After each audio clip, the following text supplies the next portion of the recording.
Hello students, welcome back to my YouTube channel. Today I am going to explain you the summary of the poem The Unrest of Desire from your book The Literary Battles, Class +2 in the subject of Elective English, Punjab School Education Board. तो चलिए करते हैं इस poem की summary. लेकिन ये वाला question जो है आपको एक सिंपल क्वेश्चन के अलावा इस तरह से भी पूछा जा सकता है। Trace in your own words the development of thought in the poem The Unrest of Desire, या फिर यही क्वेश्चन सेम तरीके से पूछा जा सकता है।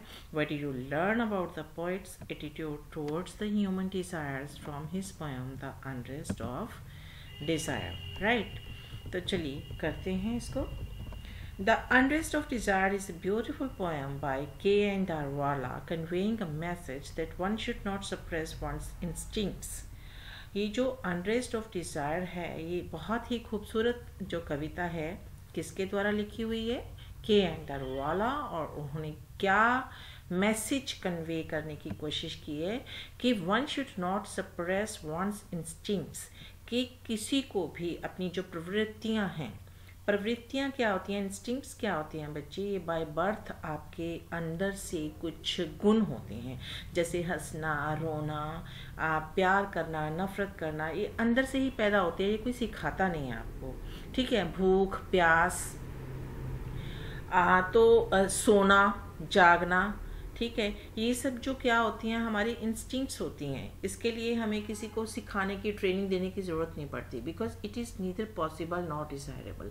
इनको दबाना पॉसिबल ही नहीं है, मुमकिन ही नहीं है, और ना ही ये इच्छित होता है कि कोई अपने डिज़ायर्स जो है उनको दबा कर रखे, जो अपने इंस्टिंक्ट्स जो हैं उनको दबा कर रखे, क्योंकि हम इन चीज़ों को दबा के रख ही नहीं सकते। जब नींद आनी है तो आपको आएगी ही, जब आपको भूख लगी है तो आपको खाना खाना ही होगा, ठीक है। किसी बात पे आपको हंसी आ रही है तो आप नहीं रोक सकते, और जब आपको किसी चीज़ के लिए दुख हो रहा है तो कोई आपको हंसा नहीं सकता। दीज इंस्टिंक्ट्स इंक्लूड, और ये प्रवृत्तियाँ कौन सी हैं? Love, sex, hated and hunger. प्यार हमारी कुछ फिजिकल नीड्स होती हैं, हेटेड्स जो नफरत है, एंड हंगर और भूख। The poet has presented the idea in a very logical वे, और जो पोइट है उसने जो अपना ये आइडिया है कि हमें अपनी जो प्रवृत्तियां हैं उनको दबाना नहीं चाहिए, उसको बड़े ही तर्कशील तरीके से समझाया है। There are 3 stanzas of the poem and each stanza contains an idea linked with the other 2 stanzas. Her stanza जो है उसका एक आइडिया है, टोटल 3 स्टेंजास में से, और पहले का जो आइडिया है वो दूसरे स्टेंजा के साथ लिंक्ड है, और जो तीसरा स्टेंजा है उसका आइडिया जो है वो दूसरे के साथ लिंक्ड है। The poet it first says, अब पहले पोइट क्या कहने की कोशिश करता है? That the social compulsions may force a person to mask a slap on his face, but he can never achieve more than a very temporary success. अब कुछ सोशल, सामाजिक मान्यताएं होती हैं जिसके अधीन हमें कुछ जो है इच्छाओं को दबा के रखना पड़ता है। हमें अपने फेस पे एक मास्क पहनना पड़ता है। मास्क मुखौटा नहीं कि मुखौटा, हमें थोड़ा सा प्रिटेंड करना होता है, ठीक है। जैसे मान लो कि मैं दुखी हूँ तो मुझे प्रिटेंड करना पड़ेगा that I am so happy, I don't have any was in worries, right, but internally I feel कि मैं बहुत दुखी हूँ। तो but he can never achieve more than a very temporary success. तो कहते हैं जब आप इस तरह का मुखौटा पहनते हो तो उसको आपको एक टेम्परेरी सक्सेस मिलती है, परमानेंट नहीं।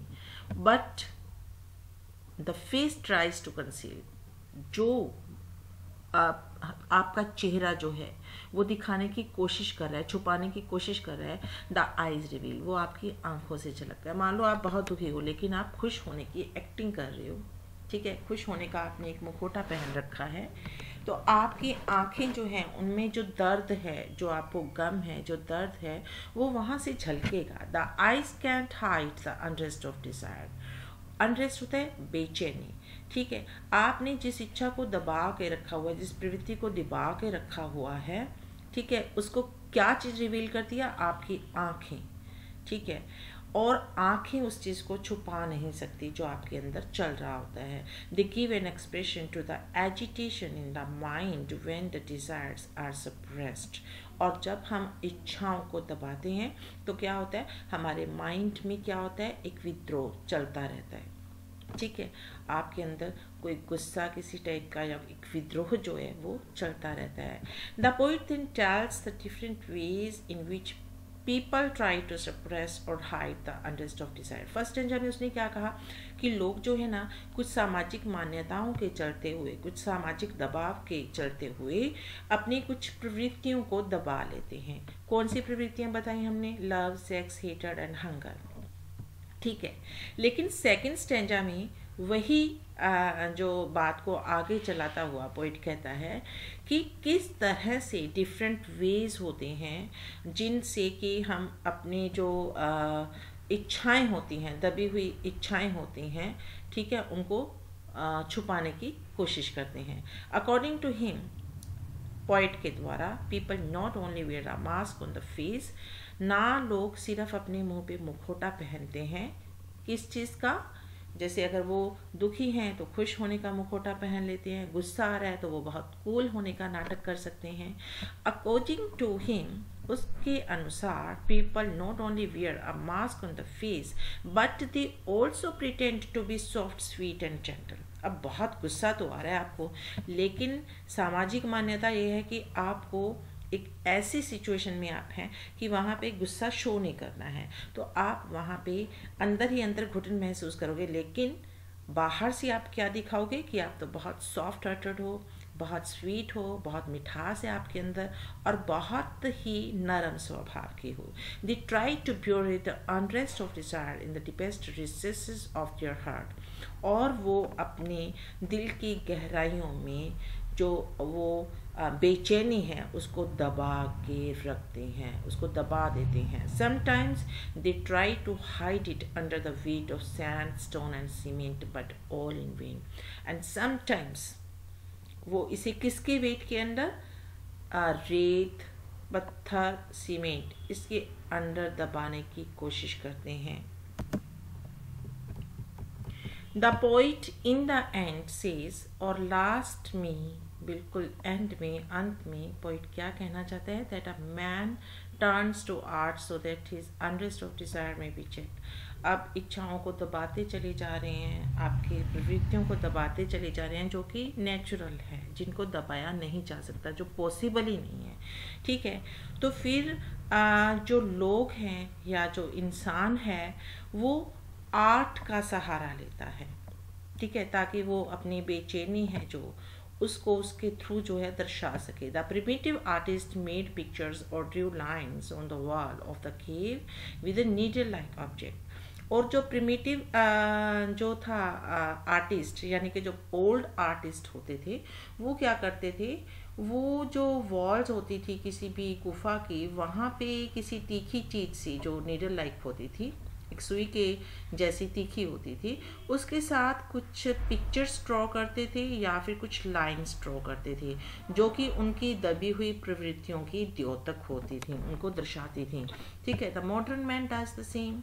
और जो आज का इंसान है वो भी ऐसे ही करता है.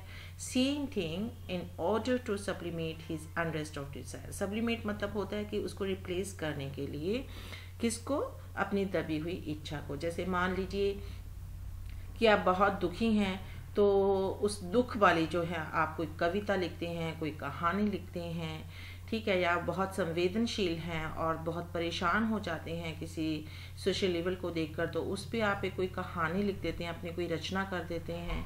तो आपकी सेंसिटिविटी किसके प्रति है?